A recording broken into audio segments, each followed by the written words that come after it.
Om Swastiastu. Yang saya hormati, Ibu Lugede Kusuma Dewi, SEMSI selaku pembimbing utama.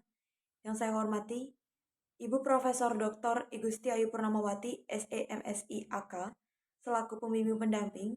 Dan yang saya hormati, Bapak Imade Pradana Adiputra, SESHMSI selaku penelaah.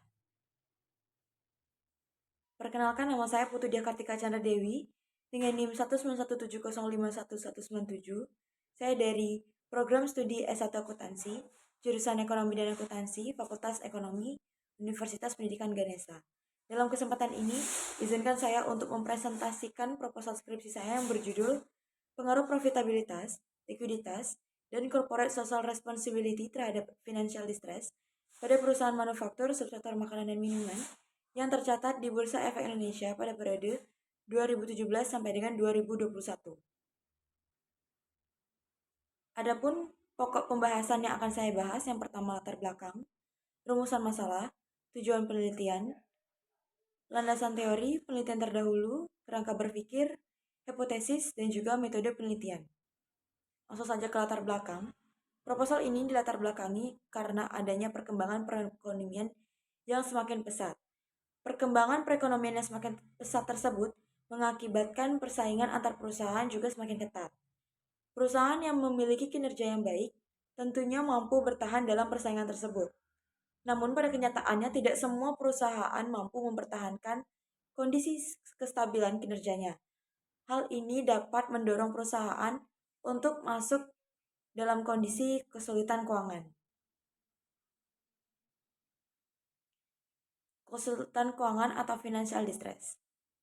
Apa itu financial distress? Jadi financial distress adalah kondisi perusahaan yang sedang mengalami penurunan keuangan sebelum perusahaan tersebut mengalami kebangkrutan. Ada dua fenomena yang menggambarkan suatu perusahaan mengalami kondisi financial distress. Yang pertama adalah laba negatif, dan yang kedua ada delisting.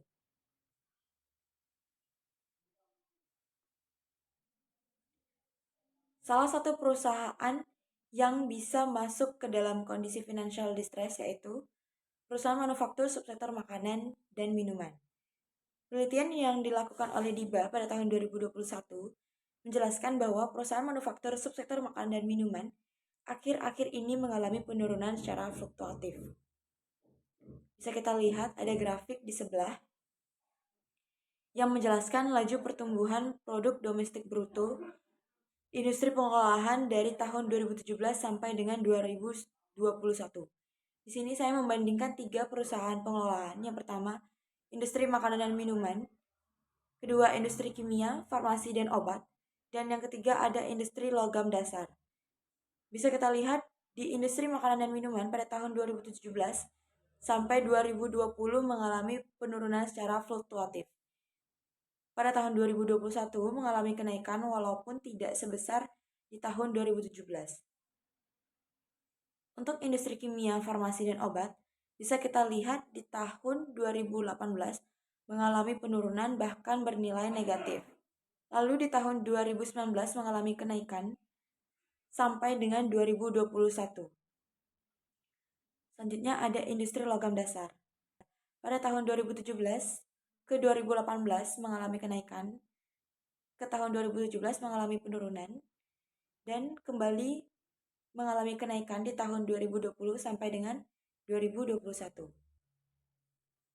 Selanjutnya ada grafik yang menjelaskan dua perusahaan subsektor makanan dan minuman yang memiliki laba operasional bernilai negatif selama 3 periode berturut-turut. Saya di sini menggunakan perusahaan PT Tribanyan Tirta Tbk dan juga PT Prasida Aneka Niaga Tbk. Bisa kita lihat di situ dari tahun 2018 sampai dengan 2020 perusahaan ini memiliki laba operasional yang bernilai negatif.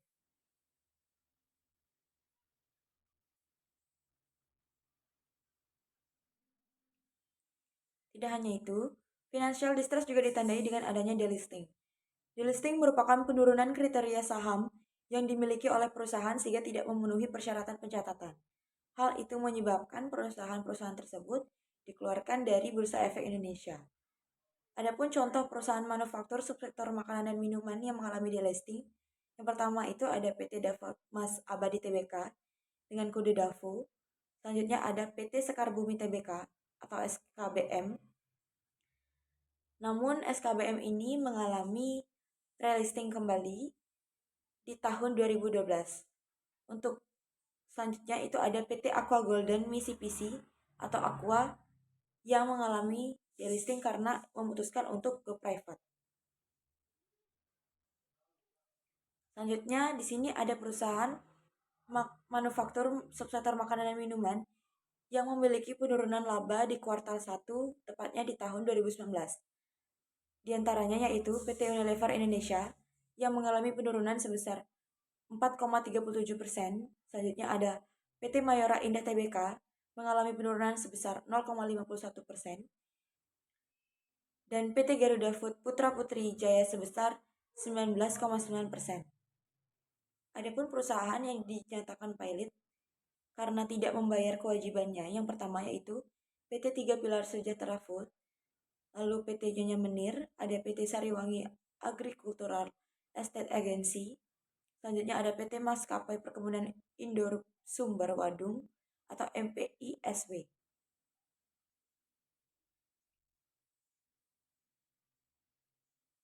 Di sini saya menggunakan profitabilitas sebagai variabel independen karena rasio ini dapat memprediksi financial distress. Rasio ini berfokus pada pengelolaan laba perusahaan, dan semakin besar keuntungan atau laba yang diperoleh, maka akan memperkecil kemungkinan perusahaan memasuki kondisi financial distress. Saya memutuskan untuk menggunakan profitabilitas juga karena adanya ketidakinkonsistenan pada hasil peneliti terdahulu. Selanjutnya ada likuiditas. Rasio ini dapat memprediksi financial distress. Rasio ini berfokus pada kemampuan perusahaan dalam membayar kewajiban jangka pendek. Dan semakin besar kemampuan perusahaan dalam membayar utang jangka pendek, maka akan memperkecil kemungkinan perusahaan memasuki kondisi financial distress. Saya juga menggunakan likuiditas sebagai variabel karena adanya ketidakinkonsistenan pada hasil penelitian terdahulu. Selanjutnya ada Corporate Social Responsibility. Di CSR ini merupakan konsep kepedulian masyarakat terhadap lingkungan dan sosial. Konsep CSR untuk peduli kepada sosial dan lingkungan mampu membangun kepercayaan stakeholder untuk memberi dukungan baik berupa modal ataupun kredit. Pengungkapan CSR masih terbilang rendah di Indonesia. Nah, adanya ketidakinkonsistenan pada penelitian terdahulu memutuskan saya untuk menggunakan variabel ini dalam penelitian ini. Adapun pembatasan masalah. Penelitian ini dibatasi hanya pada variabel X, yaitu profitabilitas, likuiditas, dan corporate social responsibility, dan variabel Y yaitu financial distress. Penelitian ini dilakukan pada perusahaan manufaktur subsektor makanan dan minuman yang terdaftar di Bursa Efek Indonesia pada tahun 2017 sampai dengan 2021. Adapun rumusan masalah yang pertama yaitu apakah profitabilitas berpengaruh terhadap kondisi financial distress pada perusahaan manufaktur subsektor makanan dan minuman yang terdaftar di BEI 2017 sampai dengan 2021. Yang kedua, apakah likuiditas berpengaruh terhadap kondisi financial distress pada perusahaan manufaktur subsektor makanan dan minuman yang terdaftar di BEI 2017 sampai dengan 2021. Dan yang terakhir, apakah corporate social responsibility berpengaruh terhadap kondisi financial distress pada perusahaan manufaktur subsektor makanan dan minuman yang terdaftar di Bursa Efek Indonesia pada tahun 2017 sampai dengan 2021. Selanjutnya tujuan penelitian. Tujuan penelitian yang pertama yaitu untuk mengetahui apakah profitabilitas berpengaruh terhadap kondisi financial distress pada perusahaan manufaktur subsektor makanan dan minuman yang terdaftar di BEI 2017-2021. Yang kedua, untuk mengetahui apakah likuiditas berpengaruh terhadap kondisi financial distress pada perusahaan manufaktur subsektor makanan dan minuman yang terdaftar di BEI 2017 sampai dengan 2021. Dan yang terakhir, untuk mengetahui apakah corporate social responsibility berpengaruh terhadap kondisi financial distress pada perusahaan manufaktur subsektor makanan dan minuman yang terdaftar di BEI 2017 sampai dengan 2021. Landasan teori. Saya menggunakan teori sinyal dalam penelitian ini. Teori sinyal merupakan teori yang memberikan informasi terkait dengan perusahaan yang tercermin dari laporan keuangan, baik itu sinyal positif maupun sinyal negatif. Teori sinyalin adalah suatu tindakan yang diambil manajemen untuk memberikan petunjuk kepada investor tentang bagaimana manajemen memandang prospek perusahaan di masa mendatang. Teori sinyal akan memberikan sinyal positif jika perusahaan tidak mengalami financial distress. Sebaliknya, teori sinyal akan memberikan sinyal negatif jika perusahaan mengalami financial distress. Penggunaan teori signaling berhubungan dengan profitabilitas. Profitabilitas besar berarti sinyalnya positif. Jika profitabilitas kecil, berarti sinyalnya negatif. Penggunaan teori signaling berhubungan dengan likuiditas. Besarnya kemampuan perusahaan dalam membayar utang jangka pendek berarti menandakan adanya sinyal positif. Selanjutnya, jika kecil kemampuan perusahaan dalam membayar utang jangka pendek akan menghasilkan sinyal yang negatif juga. Teori legitimasi.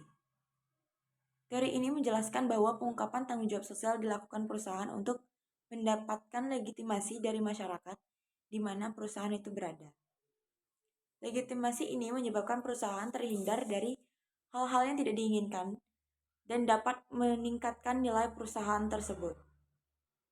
Bentuk penyelesaian yang dilakukan adalah dengan melakukan kegiatan operasional perusahaan yang sesuai dengan norma dan nilai yang berlaku di masyarakat serta usaha dalam pemenuhan kebutuhan masyarakat atau pembangunan kesejahteraan dan kehidupan lingkungan tempat perusahaan berada. Teori ini sejalan dengan konsep CSR. Perusahaan yang menjalani konsep CSR secara konsep mampu meningkatkan nilai perusahaan dan meminimalisir terjadinya financial distress. Menurut Nugrahati 2021, financial distress merupakan kondisi perusahaan yang sedang mengalami kesulitan keuangan dan berada di dalam tahap penurunan kondisi keuangan sebelum terjadinya likuidasi. Profitabilitas merupakan salah satu bagian dari rasio keuangan yang mampu memprediksi kondisi financial distress dalam suatu perusahaan. Rasio ini digunakan untuk mengukur kemampuan perusahaan dalam menghasilkan keuntungan dengan berbagai aktivitas operasional perusahaan. Selanjutnya ada CSR, yang merupakan tanggung jawab sosial perusahaan dalam bentuk komitmen yang berperan dalam pembangunan berkelanjutan sesuai dengan prinsip-prinsip ekonomi, sosial, dan juga lingkungan, termasuk menyeimbangkan berbagai kepentingan stakeholder. Selanjutnya ada likuiditas, yang merupakan rasio yang digunakan untuk mengukur kemampuan perusahaan dalam memenuhi kewajiban jangka pendek dengan membandingkan besarnya aktiva lancar terhadap hutang lancarnya. Adapun penelitian terdahulu yang saya gunakan sebagai acuan dalam penelitian ini yaitu Azarawani tahun 2022 dengan judul penelitian Pengaruh Profitabilitas, Likuiditas, Leverage, dan Operating Capacity terhadap Financial Distress studi kasus pada perusahaan makanan dan minuman yang terdaftar di Bursa Efek Indonesia pada tahun 2017 sampai dengan 2021. Yang menyimpulkan bahwa profitabilitas, likuiditas, dan leverage berpengaruh secara parsial terhadap financial distress, sedangkan operating capacity tidak berpengaruh terhadap financial distress. Selanjutnya ada Feli Marzilla di tahun 2020 dengan judul penelitian Pengaruh Corporate Social Responsibility, Ukuran Perusahaan, dan Operating Capacity terhadap Financial Distress dengan Corporate Governance sebagai variabel pemoderasi pada perusahaan manufaktur yang terdaftar di BEI tahun 2016 sampai dengan 2020. Hasil penelitian menyimpulkan bahwa CSR, operating capacity, tidak berpengaruh terhadap financial distress. Ukuran perusahaan berpengaruh negatif terhadap financial distress. Corporate governance mampu memperkuat hubungan antara CSR dan operating capacity dengan financial distress. Selanjutnya ada Samsul Bakri, Emma Listianing, H. dan Norbati 2018 dengan judul penelitian Pengaruh likuiditas dan profitabilitas terhadap financial distress pada perusahaan transportasi yang terdaftar di BEI periode 2014 sampai dengan 2016. Hasil penelitian menyatakan bahwa variabel likuiditas dan profitabilitas berpengaruh secara parsial terhadap financial distress. Untuk rasio likuiditas dan profitabilitas berpengaruh secara bersamaan terhadap financial distress. Selanjutnya ada Luther Yohannes Tamupolon, Rahmas Fahrhira, dan Agus Maulana di tahun 2020 dengan judul penelitian Pengaruh Corporate Social Responsibility terhadap Financial Distress, peran film life cycle. Dengan hasil penelitian yang menyimpulkan bahwa CSR yang dikendalikan oleh ukuran perusahaan, leverage, dan cash holding memiliki pengaruh yang negatif tidak signifikan terhadap financial distress jika dimoderasikan dengan film cycle.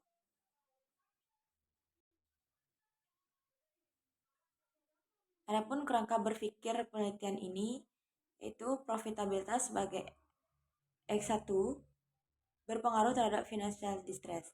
Kedua, likuiditas sebagai X2 berpengaruh terhadap financial distress. Yang ketiga, corporate social responsibility sebagai X3 yang berpengaruh terhadap financial distress. Hipotesis penelitian yang pertama, H1, profitabilitas berpengaruh negatif terhadap financial distress. H2, likuiditas berpengaruh negatif dan signifikan terhadap financial distress. H3, CSR berpengaruh negatif dan signifikan terhadap financial distress. Metode penelitian.